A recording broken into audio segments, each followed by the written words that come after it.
ang itsura ni Uy, ang itsura ni Cookie, oh. Nagmamakawa na sama. Cookie, tara na? Cookie, tara na? Ha? Tara na, sama ka? Sama ikaw? Hindi kami papapasukin doon. Sa grocery. Bawal sa grocery. Yeah. Naklagyan mo ng gamot yung mata ni Luna. Tingnan mo si Luna, tinutulak. Hindi kayo kasamahan. Bawal ang aso sa grocery. Dito lang kayo. Ayan o. Gusto sumama na o. O, tara na. Dito lang kayo ha. Kawawa naman. Si Luna o. Tinutulak ang pintuan. Opo, bawal. Bili na lang si mama ng pasalubong ha. Yung treats. Ha, bibili na lang ako.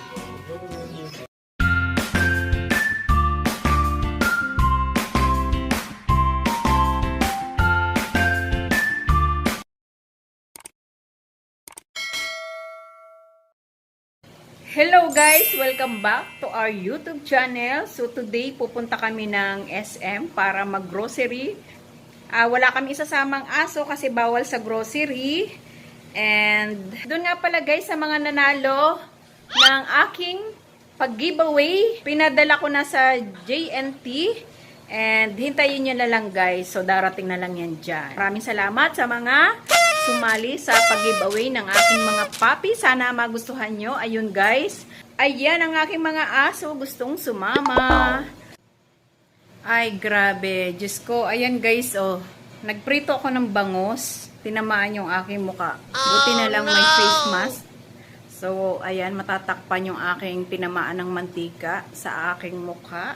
Ay grabe. Ang sakit. So ayun. Samahan nyo kami sa aming pag-grocery. And then, after nun guys, mag-video clip ako kung bakit nagsusuka ang ating mga alagang aso. Panoorin nyo hanggang sa huli ang aking video.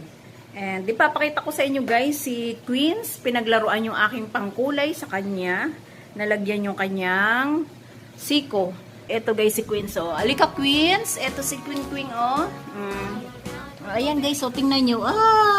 Napuno yung kanyang braso. Ayan oh. Oh, ito pa yung isa oh. Ayan oh. Nagpachi-pachi. Ang lilikot ng aking mga sabere. Ayun, ang babar to. Tsaka si Luna, yung sa gilid. Halika rito, dali, magbablog tayo. Halika na. Halika na, dali. Aalis si mama. Kasama si ate. Dito lang kayo, ha? Ayun, ang makukulit, oh. Ang cute. Sabi ko, dito ka lang sa tabi ko, magbablog tayo. Ayan, oh. Ang dami mo na naman pinunit na, papel. Naman talaga ang aking babart. Ayun, samahan nyo kami, guys. And magbibis lang ako. Namimili na si ate ng mga pang-Korean na pagkain. Ayan. Ano na try mo na diyang masarap? Strawberry lang. Strawberry tsaka alin diyang strawberry ito? Itong pink. Yung pink. O ayan guys, maano daw, masarap daw yan. Nasa 52 pesos. Ikuha mo si Bunso. Yan na lang. Parehas. Ano ba to? Mango, ito. Isayro, mango. Masarap. Hindi ko lang. Hindi ko alam mga lasa niyan eh. Ito nga yung nakikita ko sa mukbang oh, aloe vera. Green na green siya. Ayan oh, grabe. So andito kami guys sa mga product ng Korean. So may naligaw ditong ano oh. Barrio Fiesta. Ayan. Kasi ito naman yung mga noodles nila. Ayan, ang dami oh. Nasaan na yung anak ko? Ito masarap din to eh. Ayan. Hot sauce. And then, eto ano to? Sauce, glass noodle, Korean sauce.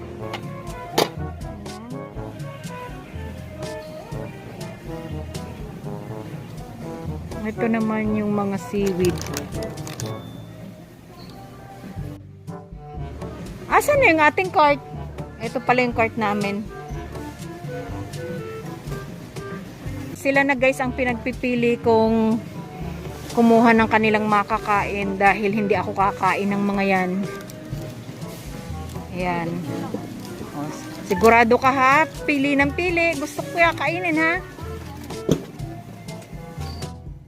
Kukuha ako nito. Ayan. Ito ang favorite kong kape. Kopi ko. Ito ang favorite ni Carl. Ay, nalalag.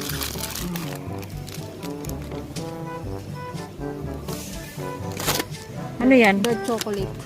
Oh, dark chocolate. Kuha tayo nito. Oh, dalawa. Tsaka milk chocolate. Pwede na yan. Wala akong 2 liter anak. Pwede na siguro ito. Anong pinagkaiba nitong isang to? Tsaka ito. Mas mahal kasi. Hindi, mas mahal to 86. Ito 77. Ito na lang. Yan. Ayun o, vitamins A, C, D. Ayan, lagayan ng toothbrush guys. So, ito para sa tatay, sa nanay. So, kukuha ako nito guys. And then, ito na lang. 3 anak ko. So, ayan. Diyan inilalagay yung toothbrush oh. Ayan. May toothbrush na ako. Kumuha ako ng ganito. Ayan. Nag-i-stock ako ng toothbrush. Tapos ito dalawa 100. Ayan, pauwi na kami guys.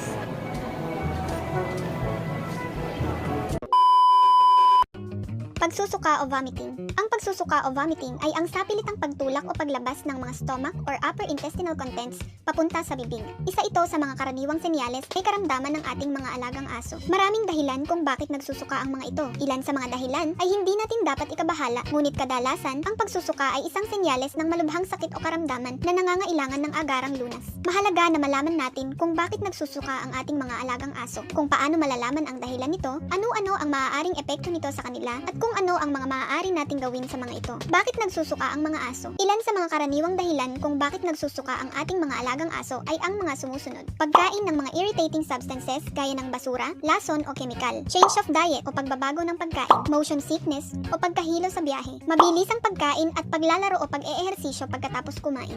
Food allergies or intolerance. Kaya mahalaga na mamonitor natin ang mga kinakain ng ating alagang aso upang madali nating matukoy kung may allergy sila sa isang partikular na pagkain. Intestinal parasites o pagkakaroon ng bulate, heat stroke, infectious diseases, maaaring bacterial o viral gaya ng canine parvovirus na isa sa pinakakaraniwang sakit sa mga tuta na nasa 6 week to 6 month old. Systemic diseases gaya ng liver failure, kidney failure, pancreatitis at iba pa. Paano malalaman ang dahilan ng pagsusuka ng aso? Take note na ang mga aso ay mahilig mag-explore, lalo na ang mga tuta, mahilig silang magngat-ngat o kumain ng mga bagay-bagay. Kapag hindi natin gaanong namomonitor o nababantayan ang mga activities ng mga alaga natin at nakita natin na nagsuka o nagsusuka sila, paano natin malalaman ang dahilan? Ang pinakamainam na gawin ay kumonsulta sa ating mga veterinarians, lalo kung wala tayong ideya sa dahilan ng pagsusuka nila. I-rule out ng veterinarian ang mga possible causes sa pamamagitan ng mga sumusunod. Number 1, history taking. Dito, malaki ang role mo as an owner upang matukoy ang dahilan ng pagsusuka ng iyong aso dahil halos ikaw ang nakakasama nito at ikaw ang nakakaalam sa mga behavior ng aso mo. Usually, tatanungin ka kung ano ang mga recent activities na ginagawa ng aso mo, kung mahilig ba siyang magkalkal ng basura, ano ang mga huli niyang nakain bago siya magsuka, at iba pa. Number 2, physical examination. I-examine ng veterinarian ng iyong alagang aso kung may masakit sa ilang parte ng katawan nito gaya ng leeg o abdominal area. I-assess din ito kung ano ang kalagayan ng aso mo. Number 3, laboratory test. Maaari ring magsagawa ng tests ang iyong veterinarian para mapadali ang pagtukoy o pagkumpirma ng dahilan sa pagsusuka ng iyong aso. Halimbawa nito ay ang mga blood works gaya ng CBC and blood chemistry, ultrasound, x-ray, urine tests at iba pa. Kapag natukoy na, magbibigay na ngayon ang iyong veterinarian ng mga gamot base sa mga